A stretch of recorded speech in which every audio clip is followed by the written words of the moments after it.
What's going on, people? We are Tottenham TV, and we have got some breaking news to bring you on North London Derby weekend, on the eve of North London Derby weekend. Getting nervous? Yeah. Nervous is clearly the first word that comes to mind.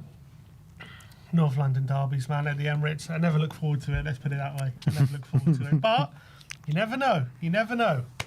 Maybe we've got something cooking this weekend. You never know. He's coming up with a plan. I feel it.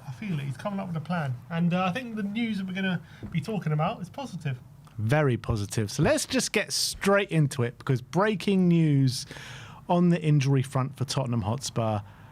And it is regarding this man, Mr. Randal Kolo Muani. As Matt Law states, that Randal Kolo Muani has trained in a specially fitted mask, with Tottenham assessing whether he could now feature versus Arsenal in the North London derby clash this weekend. Massive boost. Exactly, and we've got a hero in a mask to come and save us in the shape of Randal Kolo Muani.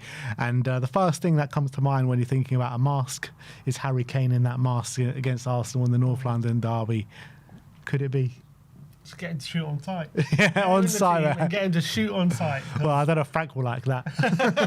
Doesn't matter. I think Frank wouldn't have liked Kane shooting from where he shot from in the North London derby, but it worked out for us. In terms of Muani himself, first of all, the fact that he's training and he's in contention to play is wonderful news. It's such good news, because we know that Richarlison, he's been struggling for form. He's been our only fit striker for so long. Muani's been showing really positive signs in the last few appearances. So the thought of him being ruled out for potentially 6 weeks was obviously really difficult, and that was really a massive blow.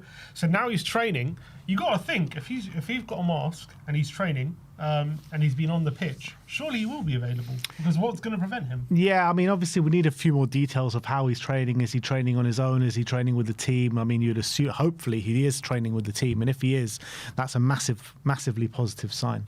If he's just involved in kind of just normal training. Yeah, because what would stop him? Because he's not got a muscle injury or an injury to his body. So no, like, he's completely fit apart from his face. So why would training alone help? You know what I mean? Like, what would be preventing him from training with the first team? Well, the only thing I can think of is contact.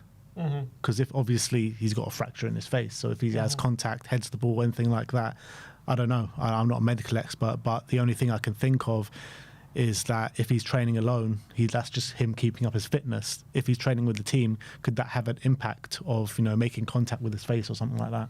Yeah, but if he's got a mask, then surely that would be, I would think anyway, if they've got a specially fitted mask for this injury, surely that is in case of contact. So surely that means he should be, if they're thinking about whether he's in contention to play on Saturday and he's fully fit, and they've got a mask that potentially could limit any sort of damage to contact, that kind of implies to me he could be available. Not to necessarily say start, but he could be. Why not start? If he's in the squad, why not start?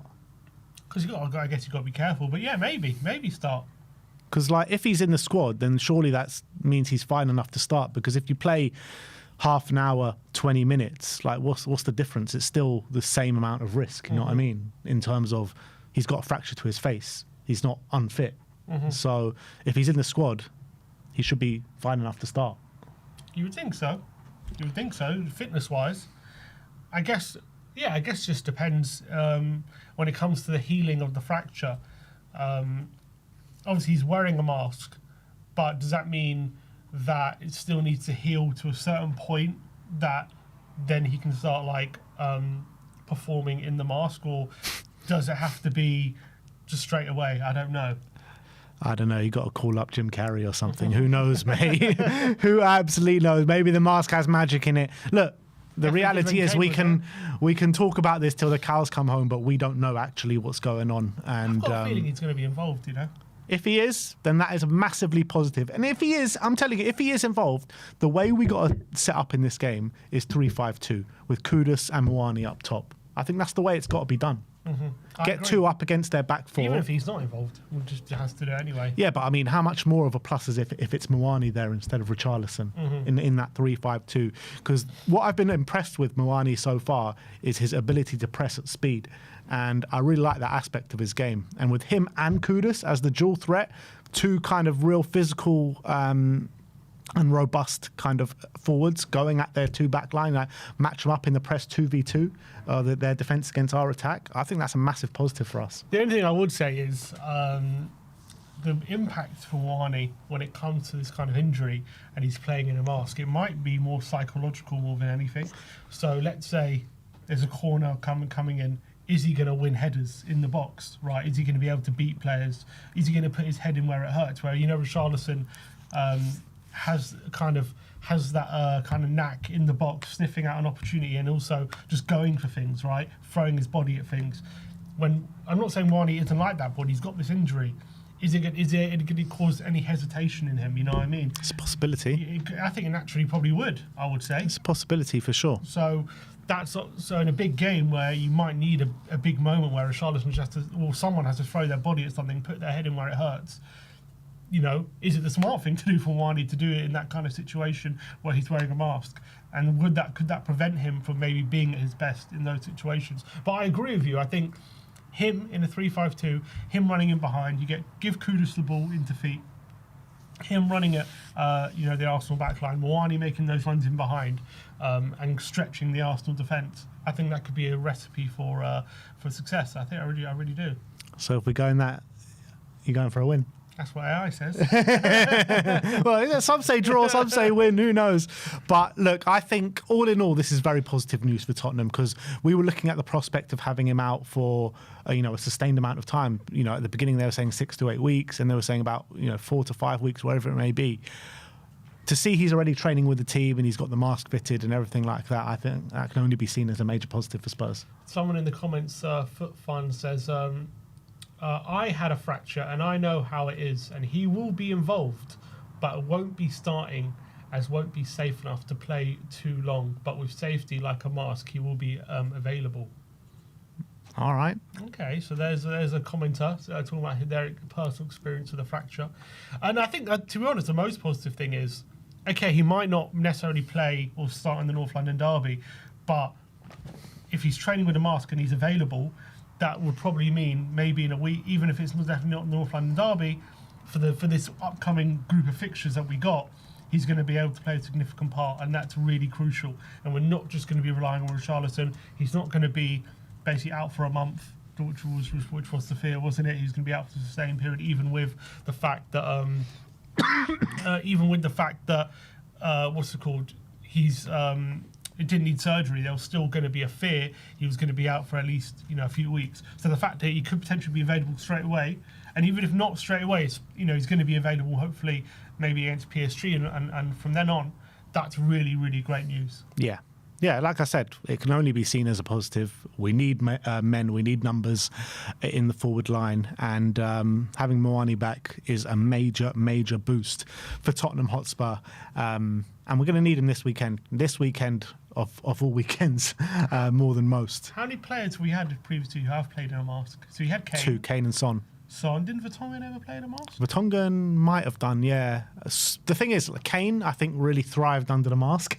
Yeah. Son hated it, didn't he? Remember that one game, he just took it off and smashed it to the ground. Son had a fractured eye socket. Yeah.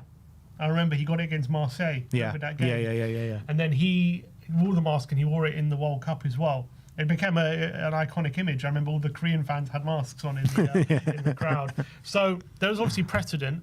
There was obviously fear that with a fractured jaw, but it's weird. So that's an eye socket. So that goes over the eye. So what would his mask look like? Would it be over the eye, or if it's a draw, would it be like over like a check kind of mask, pet check? Yeah, that's an interesting question. Because I don't think it would be the eye mask, would it? It won't be. Yeah. It won't be the same as Kane and Son's mask. I wonder how it would look. I wonder if anyone... Is he going to look like Bane? Yeah, someone just said a Bane mask. Someone just said it, yeah. He's going to look like Bane. Anyone ever worn a mask for a fractured jaw? Let's see, fractured jaw mask it's like that. Okay, so it goes over the cheeks. So over the eyes, but over the cheeks as well. And what, Terry will one for a draw? No, but that Aubameyang one. Aubameyang had one over the eyes and then it went down there under his chin. It's like a wrestler. Yeah. Maybe let's get that.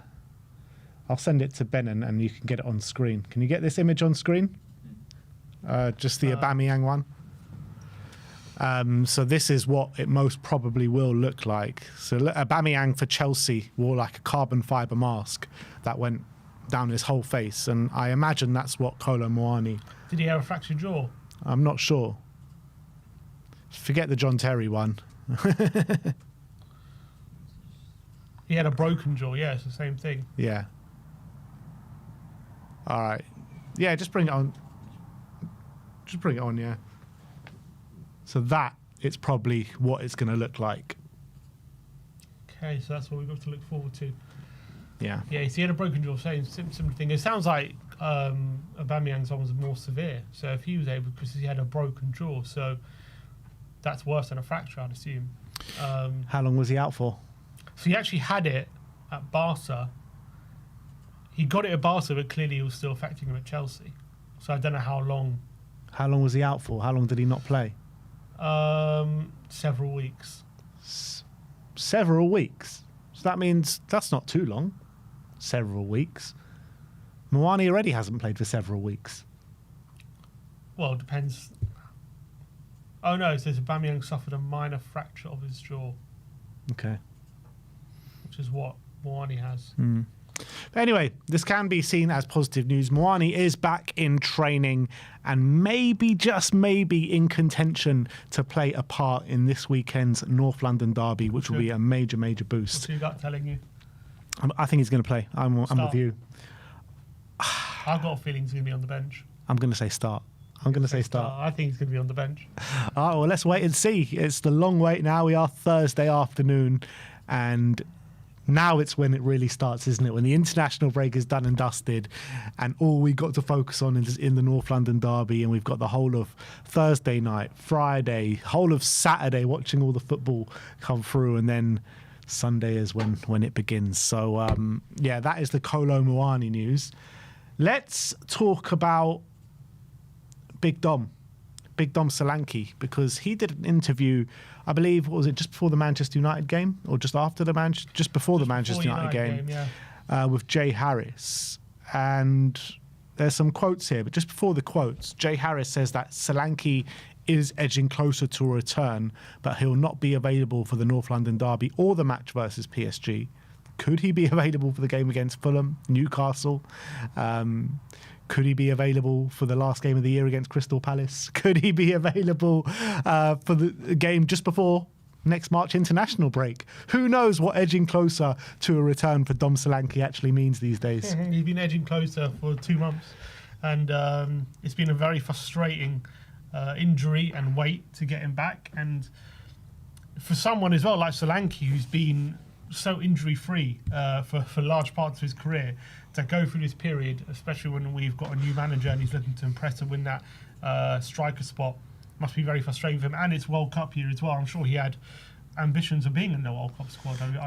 Yeah, you know, England have a lack of number 9s at this moment in time. Watkins ain't doing the business this year, really. You got 1 goal this year. Yeah, so you got Harry Kane. Obviously, no one's taking Harry Kane's spot, but there's a spot as the understudy to Kane. There's a clear spot there. So you got Delap, who's been injured most of the season. He needs to kick on. You've got Watkins, hasn't done much. So Solanke must... Welbeck, even. Yeah, you know what I mean? So Solanke must have gone into this season thinking, you know what, I can stake a claim for that, for a spot on the plane. Exactly. So I feel for him at the moment that this ankle injury just hasn't gone away. We haven't seemed to sort it out. I really think as well he'll really suit what Thomas Frank wants to do on the pitch as well. I think Frank will really like him as a kind of focal point in the forward line.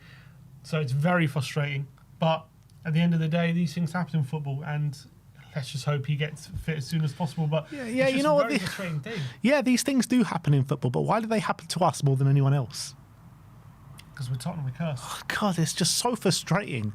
Like, how many times have we sit here and said, oh, the manager said it's just a bit of a knock, he's going to be back in a week or so.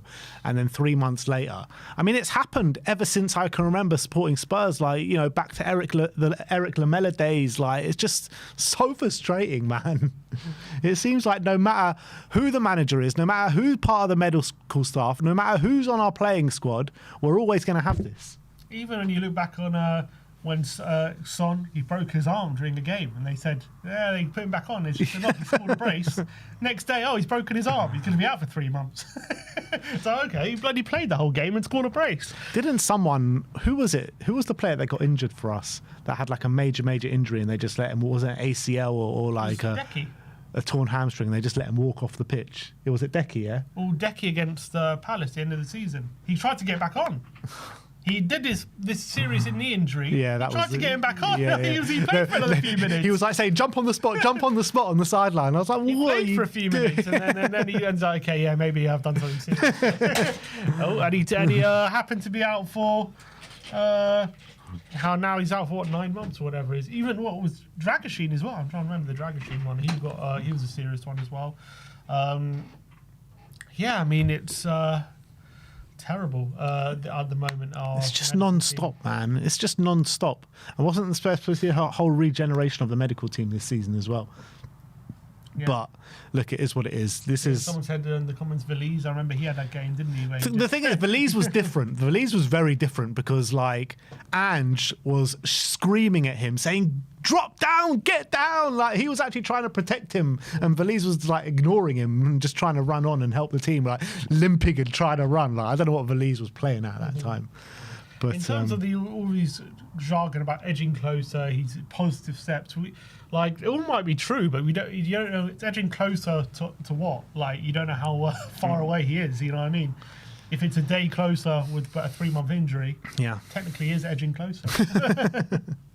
Yeah, it's very true. So, look, we're still very much in the dark regarding Dominic Solanke. There is a few quotes. First of all, on him missing most of the season so far through injury. And he says, "It's been very difficult. At first, I didn't think I would be out for too long, but we didn't really understand the extent of the injury. I was trying to get back as quickly as I could, but it didn't happen.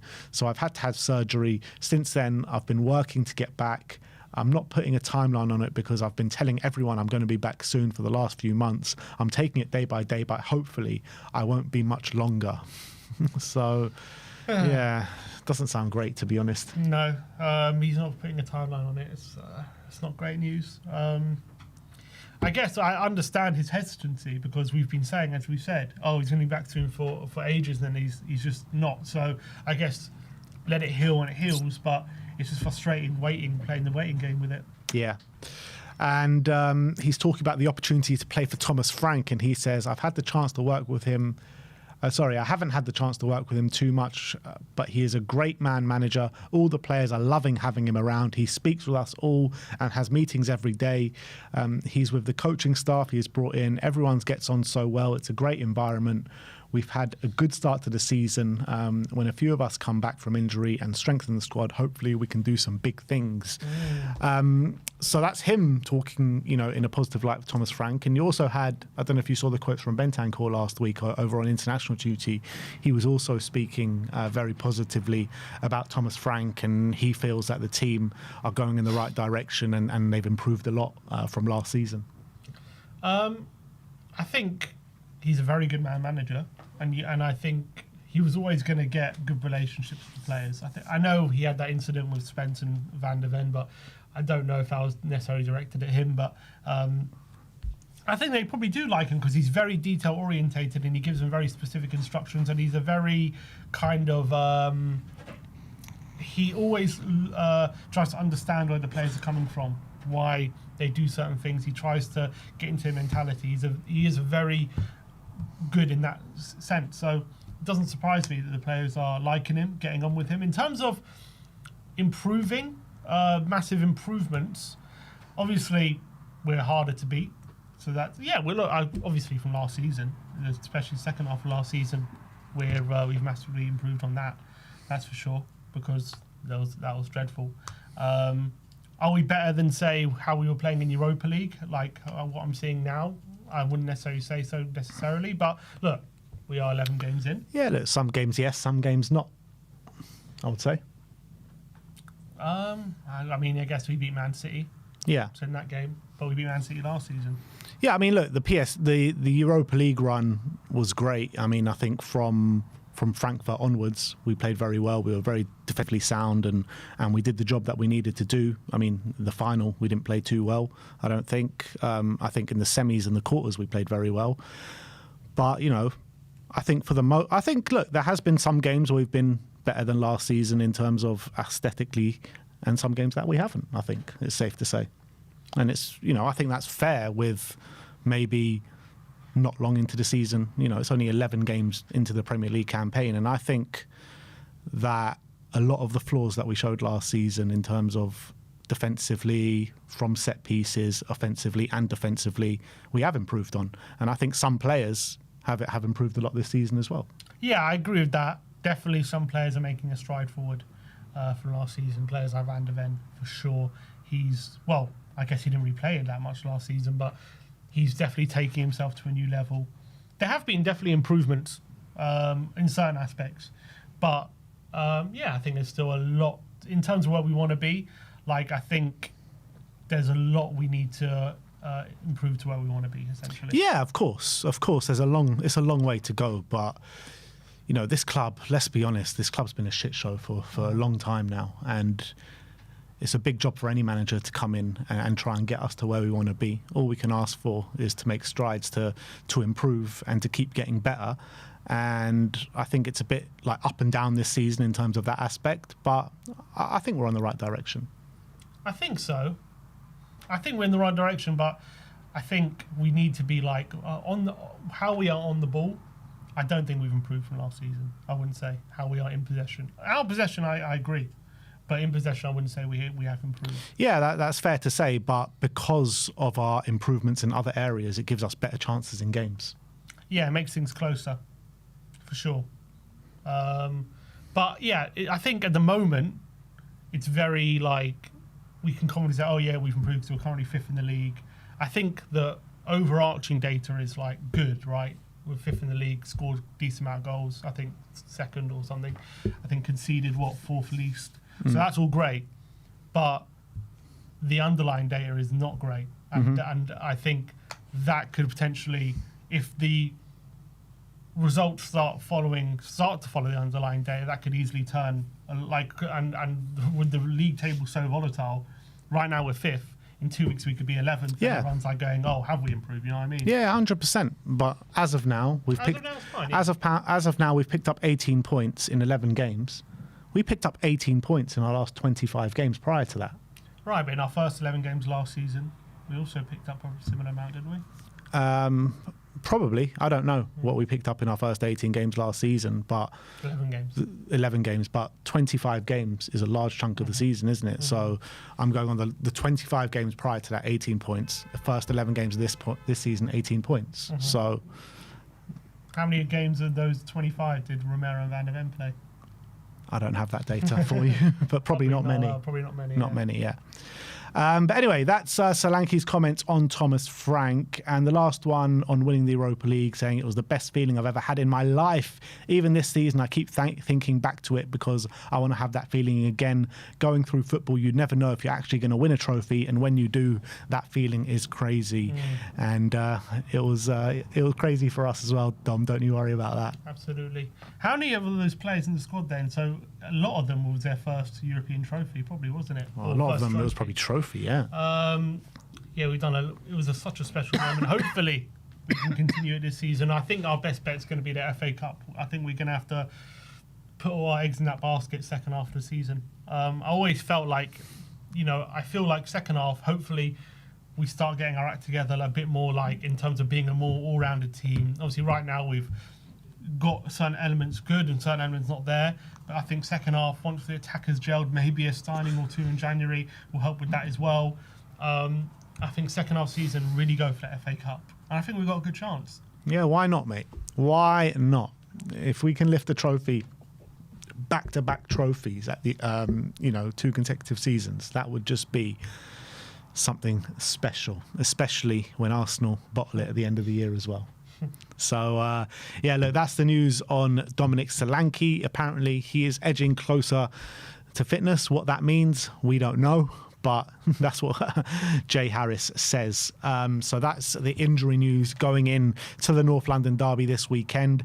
We have got a Tottenham update to bring to you as well regarding potential transfers, and we're going to get into that. First up, we're going to talk about Maghnes Akliouche of Monaco, as Footy Insiders say that Tottenham sent scouts to watch Monaco winger Akliouche during France's win over Azerbaijan during the international break. He scored a good team goal and played excellently well. Tottenham are admirers of Akliouche and have considered signing him after missing out on Savinho and Morgan Gibbs-White in the summer.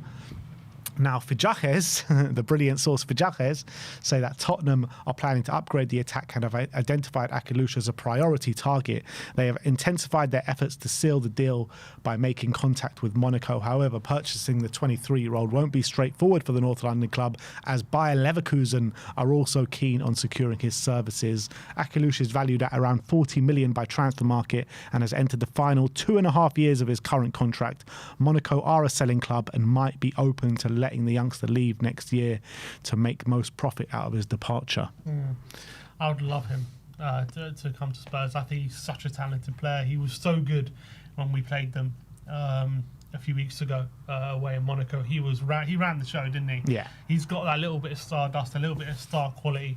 The only thing is, where does he really fit in our team? To be honest, that's like, are we buying him to compete with Kudus? Are we buying him to compete in the number 10? You know where I feel like he really fits in is the kind of inside forward, inverted kind of winger. Mm-hmm. That's where I think he fits in. Yeah, so we've got Decky coming back for that role. Yeah.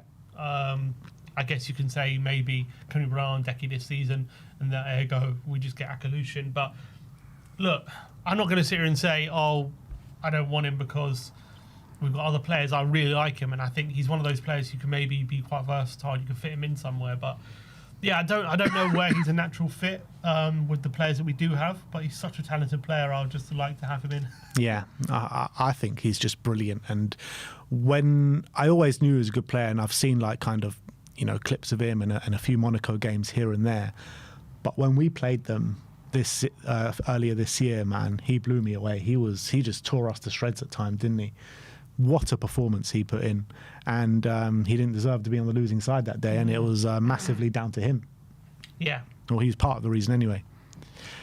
So that's Akliouche. Let's move on and let's talk about Ivan Toney once again, as Team Talk says that Ivan Toney has informed Al Ahly of his desire to leave in January, and Spurs have taken the lead in the race for his signature. Frank views him as a clinical striker that Spurs need to propel them towards major silverware, with Tottenham holding preliminary talks over signing Toney, who's also willing to take a 50% pay cut on his rumoured £427,000 week wages to make the move happen.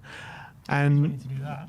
I mean, the wages that he's on is tax-free, right? He's on 400 grand, whatever it is. So in English terms, that means a club would have to pay him 800 grand a week for him to make that. That? That's crazy. And so he would have to take like a major pay cut if he was to join Spurs. If it's on loan from now to the end of the season, I'm taking that for sure. A player that Frank knows very well and Frank knows how to get the best out of. I just don't see it happening. The only way I see it happening if Tony's desperate to get in the England squad for the World Cup, and if he joins us on loan, I think that's. Or if you come back to the Premier League on loan, I think that's his only route to the World Cup. To be honest. Well, look, no one's going to pay him if he's in terms of like if he's made that decision. I want to come back to the Premier League, and he's willing to take that pay cut. Tottenham's obviously going to be a good option for him, and. If he's made that decision, he wants to get into that World Cup squad. He's gonna have to be one with the idea, at peace with the idea that no one's gonna pay him what he's on at Al Hilal. That's obviously obvious to him and to everyone. I just think at the moment I go back and forth with this. Obviously, you asked me a few weeks ago, or maybe a week ago about it. And I was like, okay, well, Muani apparently looked like he was going to be out for 2 months. Solanke, we don't know what's going on with him. And so then Toney makes more sense. Now Muani's potentially back. already. Solanke, again, if Solanke's back soon and we've got 3 strikers on the books, then again I'm like, okay, I don't really know if I'm actually going to go for him or not. Depends what the situation is in January. I don't think there's any situation where we're going to have 4 strikers on the books. That's not going to happen. So something's going to have to give. I even think, even if we we used to. What happened to the days when we used to have 4 strikers on the ball? 4-4-2. Yeah. Those were the days. 3-5-2. Unless that becomes our main formation, but then again we have Tell, so he can play there. I just don't see us having 4 strikers on the books at the moment. So unless one of the strikers leaves, like let's say Rishi leaves in Jan, then maybe that happens. But even so, like even if he does leave, could the club justify just going with Solanke and Muani if they're both fit? I could see the club justifying that as well. So I think it's very unlikely we go from. I think it's a bit of lazy journalism, in all honesty, to just link us with Toney because of his links with Frank. I don't know if there's any genuine interest. I think if we were looking at a striker, he would obviously be up there in the names. I don't know if we genuinely are, but I think come January, I think depending on the situation with Muani and Solanke and Richarlison as well, if he continues his horrible form, like I think football's such a fluid situation. Maybe Muani re-injures his jaw and he's going to be out for 3 months, and all of a sudden then we definitely do need a striker. Yeah, you never know. Richarlison's always an injury waiting to happen as well. Richarlison's an injury waiting to happen, and maybe Solanke isn't back by 2025. Then all of a sudden, even if he is back in January, what conditions is he in? Is he going to need time to get back to his best? And then all of a sudden, a 6-month loan deal does make sense. Right now, if Muani's back, Rishi's there, Solanke potentially could be back soon. If they're all fit, if let's say they're all fit in January, right, and they're all fit and available, are we actually going to go for Toney? I don't really see it. We did an update last week. I don't know if you saw it, but one of the Al Ali directors came out and was like, Ivan Toney ain't going nowhere in January. But from Toney's perspective, surely he wants to be in that World Cup squad, and he ain't getting considered if he's in Saudi. So from Toney's perspective, surely he's going to do everything he can to get to the Premier League or to some top league in January. Like, I just don't like. Surely he's got ambition to play at the World Cup. I mean, he played at one, didn't he? He played at the one in was it World Cup or Euros? Maybe Euros, I think it was. Yeah, it was Euros. He played it. Yeah. So look. I don't know what his personal. I'm sure he does have that ambition, and if he's serious about it, he needs to do something drastic. Yeah, because you're looking at it. Toney has obviously carried on scoring bucket loads of goals in Saudi. I know it's a Saudi league and you can caveat it like that, but if he was playing in the Premier League, there is a serious chance he would be on that plane. He probably would be on that plane. But also, if you're Toney, and let's say we've got 3 strikers, but we want to get Toney in as well, and then let's say someone like Everton come in who need a number 1 striker. Are you going to go to Spurs, who you're for 6 months you're competing with 3 other strikers, or are you going to go to Everton where it's like, okay, you're number 1 every game, and you've got a platform there? Yeah, I mean there are other strikers at Everton, but obviously nowhere near the quality that Ivan Toney is. But I think that if he was to come to Spurs, Frank would probably. He knows Frank very well, and Frank knows how to get the best out of him. And I think he'll probably get assurances for Frank to say you get serious amount of game time.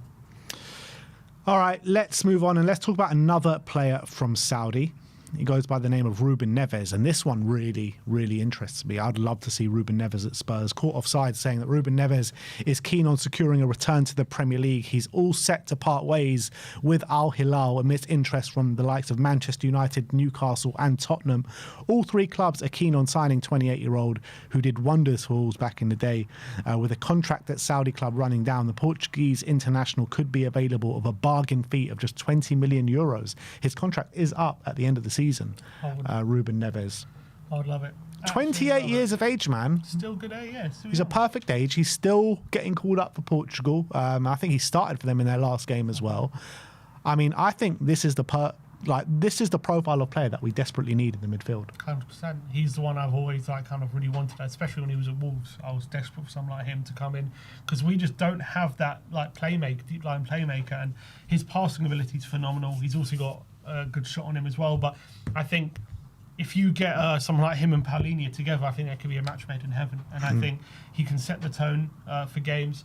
Off the ball as well, he offers a bit of bite. He's also very combative, but I think mainly on the ball, top progressive passer, someone who can take the ball in the half turn, who has got great vision. And I think he's also ready for that. That he's always been a player who's capable of that step up, and unfortunately, he made the move to Saudi rather than moving to a bigger club because he saw the money signs in his eyes. But that was his decision. But if he's ready to come back to the Premier League, and as you say, he's still playing internationally, so they still rate him on the international stage. So it's not like he's lost a yard or anything like that. He's still playing on the big stage. So I think it'd be a wonderful signing. I think it'd be the perfect signing for us. I would love it, man. I think Spurs should do all they can to sign Ruben Neves in January. I really do. Like, it's not often you get someone of this quality for so cheap as well.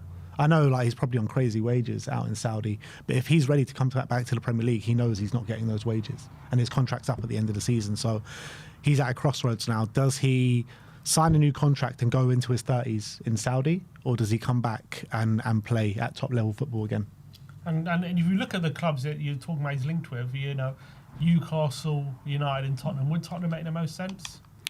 I think so. I think Tottenham make the most sense. Obviously, Manchester United, with Ruben Amorim there, obviously Portuguese there as well, and I think they're also crying out for a midfielder at this moment in time. That could also make sense, to be honest. So, but yeah, they are. But right now they play Bruno and Casemiro. Can you really see him? What role does he play in that? I think he takes Casemiro's spot. Well, Bruno, and no chance they play Bruno and Neves together. Maybe not. Well, no chance. I think, yeah, you're probably right. Probably not Bruno and Cas. I don't know who they play, but I think Ruben Neves definitely starts for Manchester United. I'm not saying he doesn't, but they're not going to leave out Bruno. So where does he fit in? You can't play Neves and Bruno together. That's crazy. Like you think it's too open? Way too open. Like ridiculous. It's suicide, I think. So you need some sort of someone who's going to cover ground and win tackles. There is talk of Bruno leaving United at the end of the season. If Bruno leaves and then Neves comes in, I can see that happening. In terms of Newcastle, it kind of does make sense. If you kind of put Neves in, you take Joelinton out there starting 11, you put Bruno in that role, and you put Neves in the deep line playmaker. You got like Toney, Bruno, Neves maybe. But I think Tottenham, there's just like a natural place there for him next to Paulinho. Like we need that player. It's all about which manager can sell the best project to him, and obviously money will come into it as well because we know he values that very highly. So just do everything we can to get him through the door. That's what I say. All right, next up we're going to talk about Luka Vuskovic, and Bild in Germany are reporting that Vuskovic is now being tracked by German giants Borussia Dortmund, who are managed by former Croatian national captain Niko Kovac. Tottenham are currently not interested in selling internally, but they believe Vuskovic has a massive future in North London, as we all do. But do you think Vuskovic could be tempted by a Borussia Dortmund move? The only thing yes, because Dortmund are known for developing players, turning them into superstars, getting players to big moves. I think the big thing will be Tottenham not wanting him to go. I'm not saying Vuskovic would want to go, would not want to play for Tottenham, but I'm saying if Tottenham and Dortmund would agree a deal, for let's say Dortmund somehow found terms that were agreeable to Spurs, and we said okay, we'll let him go, I think Vuskovic would be open to it, because it's going to have to take a hell of a lot of money. Surely. As I'm saying, I don't think we would be open to it, and that's what the article was saying. Maybe a loan deal, because obviously that would be like the one last step for him, because he's obviously went to Polish league, he's gone to the Belgian league, done great. Now he's in the Bundesliga, but for kind of like a low team with Hamburg.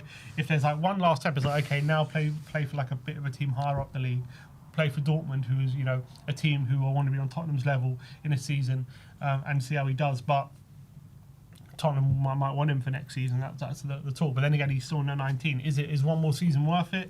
On loan, go to Dortmund for one more loan spell. Loan move to Dortmund? Yeah. I don't think they'll take him on loan. Why not? Because I think they want to have him to sell on, either to sell on or to develop him. I don't think they take him on loan for a year just to develop him for us. I think what Dortmund want to do is they want to buy him, develop him, and then sell him on. I understand that, but if depends how highly they rate him. If they think, we can have him for a year and he's good enough to be our starting centre back, and we can achieve a lot with him, they might take it for a year. I mean, I'd be happy for that to happen because I think that would do the world of good for his development. Imagine that, Dortmund developing him for us for a year, but I just can't see that happening. I really can't. Yeah, I think I don't think Tottenham aren't letting him go unless it's like a serious fee. Even then, I mean, what kind of fee are we talking? I don't know, but Tottenham, I don't think are open. But it's all down to the player, isn't it? Because Tottenham wanted him to stay this season, but he wanted to go to play first team football. We've got Cuti Romero and Mickey van der Ven. They're not young players. I mean, they're not old players. So next season, what's going to happen next season?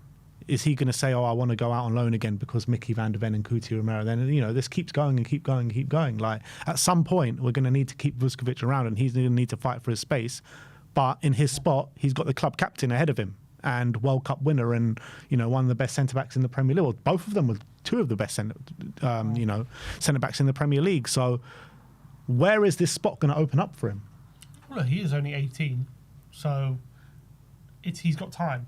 Like, most centre-backs don't even get into their best till they're like mid-20s. Yeah. So I understand he's doing brilliantly and this guy's a serious talent. There's no need to rush it. There's no need to panic. But I agree. When is it going to happen? I don't know. I wouldn't be surprised if he goes on another loan deal next season for a higher-up team. That wouldn't shock me. But because he's so talented, we're all desperate for him to get involved straight away. And I'm sure there's talk around the club, okay, maybe next season he could be part of the first-team squad. But I think if there is a chance to send him on loan to someone like Dortmund, I think we'd be stupid not to take it. And then the next season, if he does well, bam, he's 20. He's had that experience already. At a top level, at a top club, and you have no doubt that he's ready for Tottenham. I just can't see it happening. Like big clubs like Dortmund, the upper level of the biggest clubs in European football, they don't loan young talents to train them up and send them back. They buy young talents to train them up and sell them on. So I just can't see that being a scenario where Dortmund loan him for a year with no option to buy or nothing, The only way I see him going to Dortmund if we agree to sell him. Again, yeah. Look, they're a massive club. I understand that, but they're a massive club. But if they feel like they can compete with for a title with him at centre back, even if it's just for a year, they might do it. Look, we'll see what happens, but I'm just praying that he stays because I've got so much belief in this guy. I mean, this guy is a generational talent, and that word gets bandied about so many times, but I think it's safe to say with Luka Vuskovic, he is one of those. He is. So that is that. That is your Tottenham update for today. Let me know in the comment section below your thoughts regarding all the news stories that we have spoken about today. All right. Now we're going to play some games with you guys. What we're doing, Sim, today? So we're going to be getting our recollections out, our memories. We're going to be seeing if we can name. I'm going to see if Ben can name the two starting 11s. The two starting 11s? Well, the 22 players who started the last time we won a North London derby at the Emirates. Okay. So how it's going to work is... So I need to name the Spurs and the Arsenal lineup. You got 3 lives. Yeah. And you just have to name the 22 players. So I've got to name the... Can we not just do the Tottenham ones? I've got no idea who plays for Arsenal. All right, we can just do the Tottenham one then. But then you only have 2 lives. Okay, fine. Let me get it up. So... the last time we won at the Emirates. 3-2, 2010.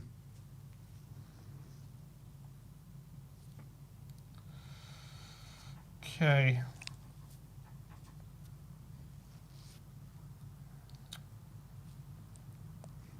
Just give me a sec. So these are the starting 11s. All right. Okay, so 11 players to get. You got 2 lives. Let's go. All right. So in goal was Aurelio Gomez. Yep.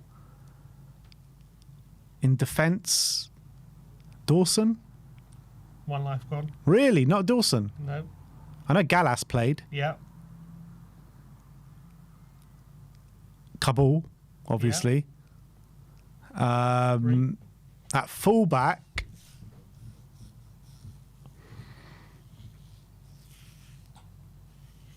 did Alan Hutton play? Yeah. 4.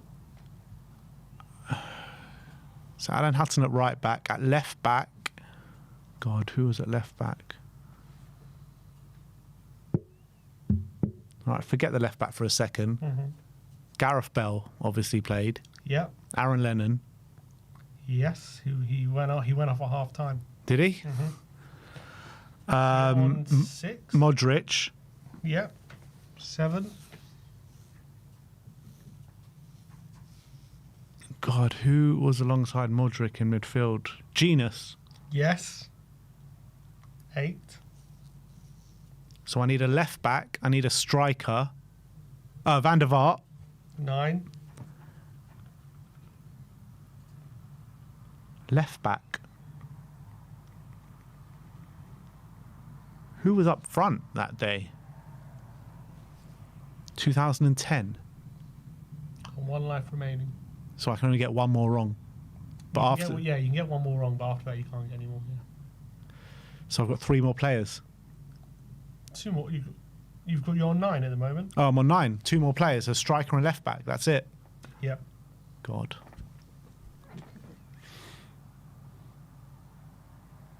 It weren't Defoe. Who was the left back that day? Was it Ekoto? I guess. Yeah, go on. Yeah, it was a Cotter. That's 10. You got 1 player remaining. Oh my God, the striker. Who the hell was it? Was it Defoe? No. Oh. You're on your last life. Who was that?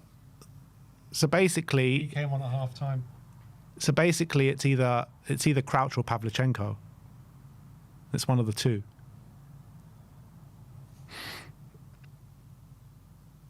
I don't really have memories of either of them, to be honest, on that day. I can just give you a clue. Whichever player was, they were taken off at half time.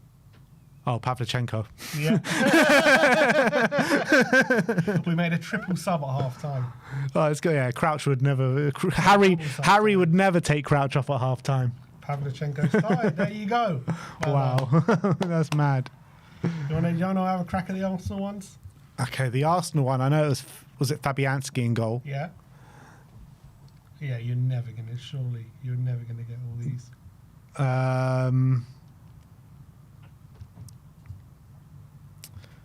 Fabianski in goal. That's all I've got. That's it. Koscielny. Yeah.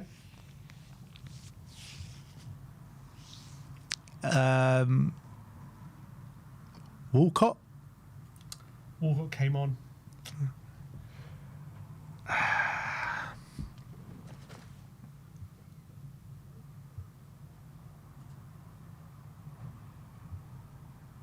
God knows, man. 2010 Arsenal. This was a proper cliche. Yes. So who about cliche Koscielny thing? Who would have partnered Koscielny at the back? I would say leave that to last. Leave that to last, was it? Right back. I don't know. Did Flamini play? No. No, Flamini. That's 2 lives gone. 1 more wrong.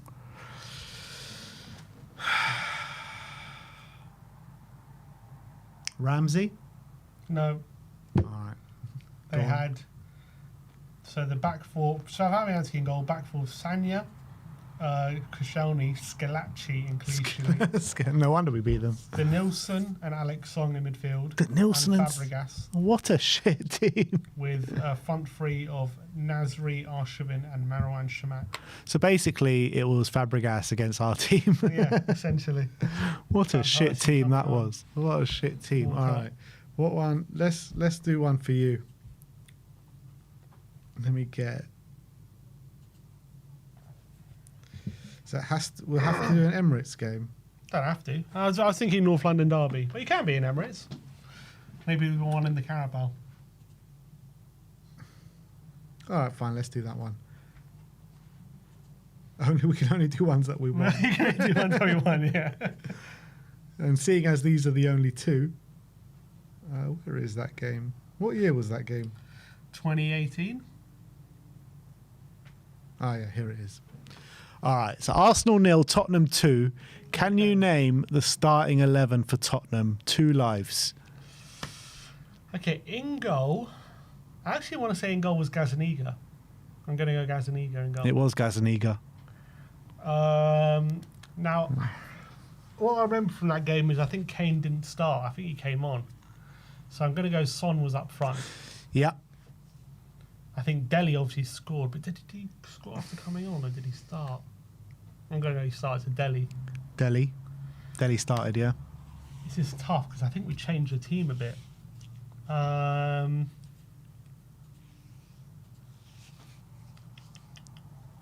Trippier played. Okay. Left back, I think Danny Rose. Danny Rose played, yeah. 'Cause I remember he said after the game, didn't he? He had that little, he said, because they beat us at the Emirates. He's like, they won this one, but we got the real win or something like that. All right, centre backs. So who were our centre? We had Jan, Toby. Who else we had? We had Foyth. Was it just Jan and Toby? Was it obvious? I think I'm going to go Toby. Toby. Yeah. Or was it Jan? Was it Jan? I've got a feeling it wasn't Jan. But who else would we have had? Foyth? Alright, Jan? Nope. Was it One life gone. Was it Foyth? Oh, I'm going to leave that one for now. So midfield, Sissoko? Sissoko was there, yeah. So you've got 4 players remaining. 1 life remaining.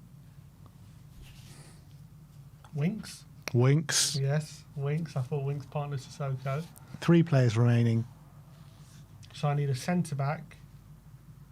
Son up front, Dele. So 3 players. Centre-back. A centre-back. A left winger and a centre and a 10. Yeah. A right winger. A right winger. So Ericsson. Ericsson in the 10, yeah. So who would have been on the wing? So wasn't Kane. Oh, was it Lucas? Lucas. Yes. So now you just need to name that centre back. Is it just Foyth? Foyth. No. No. Shit. So I need one more guess. So who would have been a centre back? Would have been Wimmer. Who did we have? Wanyama wouldn't have played centre back. Yeah, and Toby. Who am I missing? No, I'm missing someone obvious. Oh, man's gone blank. Who do we have? Oh, Dyer. No. No! It was the only remaining player. Ben Davis. Oh, Ben Davis is centre back. Yeah. Oh my god! And who knew he was playing centre back those days? I can't believe it. Oh my god, I can't believe it. Oh, man.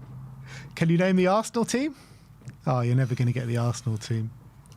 Check and goal. Yeah, check and goal.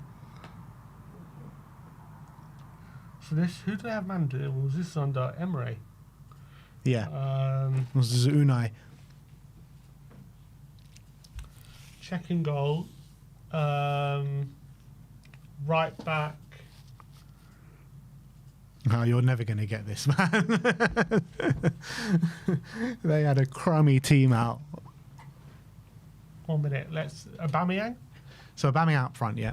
Aubameyang up front. Ozil. No Ozil. No Ozil. Ramsey. Ramsey in the 10.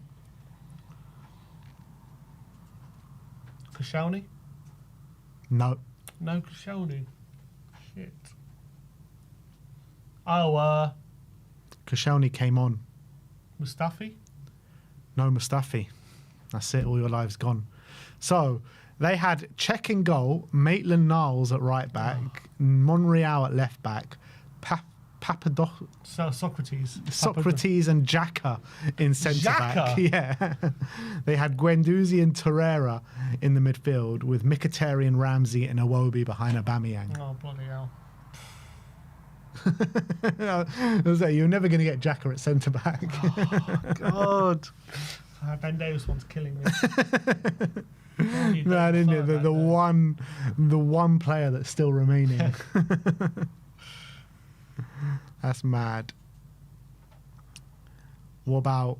All right, can you do this? Can you do the 4-4? 4-4. Yeah. Yeah. Yeah, you reckon? I reckon. Go on, let's do the 4-4. Gomez in goal. Yeah. Hutton right back. Yeah. Ekoto left back. No. No? No. No. What? Wasn't Ekoto left back. Who would have been left back then? Bale. Wait, so in defence was Woodgate. Just one sec.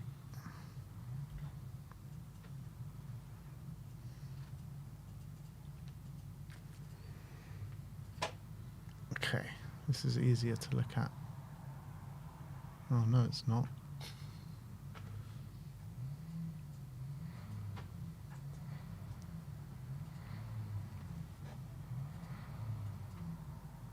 Oh, Ekoto did play. Okay, yeah. Ekoto. Yeah, Ekoto did play. In the centre backs was Woodgate Yeah. and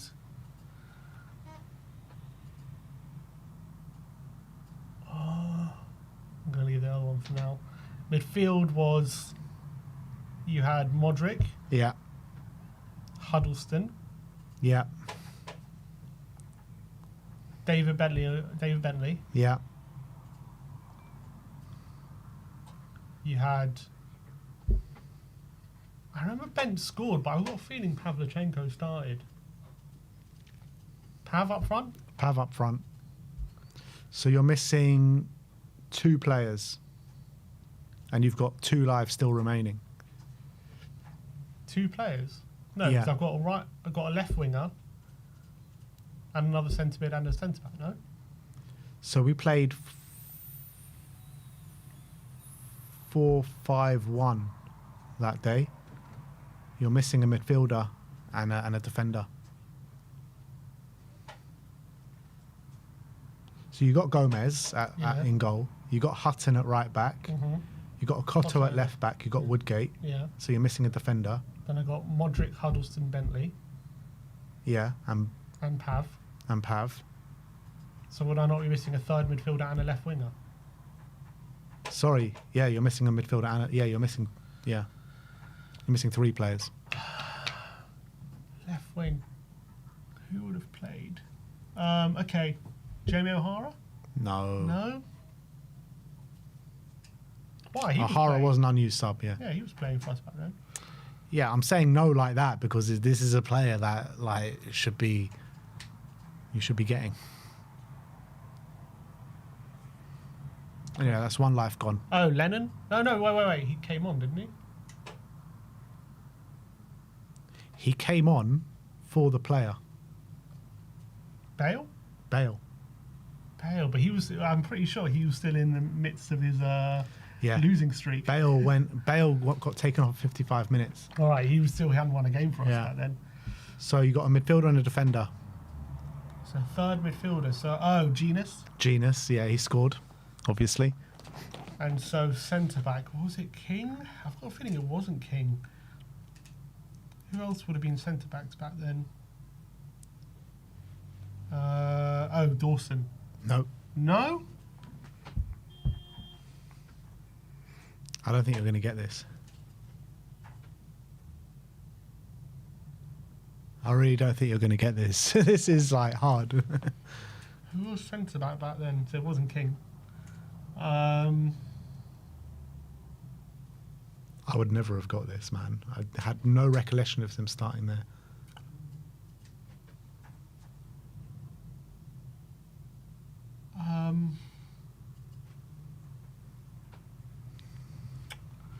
shit, who would it have been? Who was centre backs back then?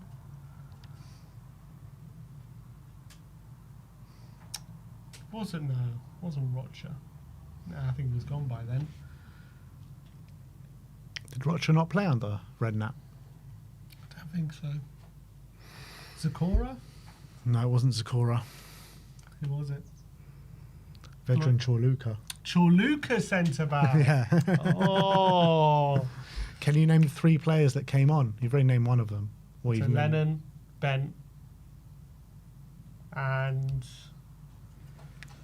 Lennon, Bent, and I think Hutton went off. Or was it defender? Yeah, Hutton did go off. 10 minutes to go.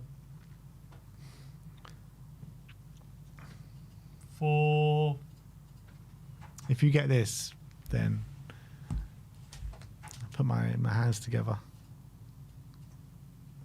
If I get this. Hutton went off 10 minutes ago and came on for...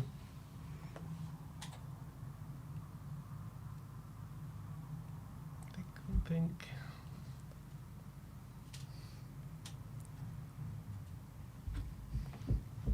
Was O'Hara?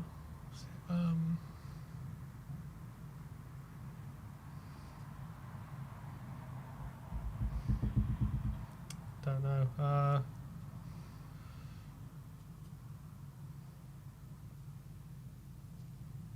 Was it Mason? No, it wasn't Mason.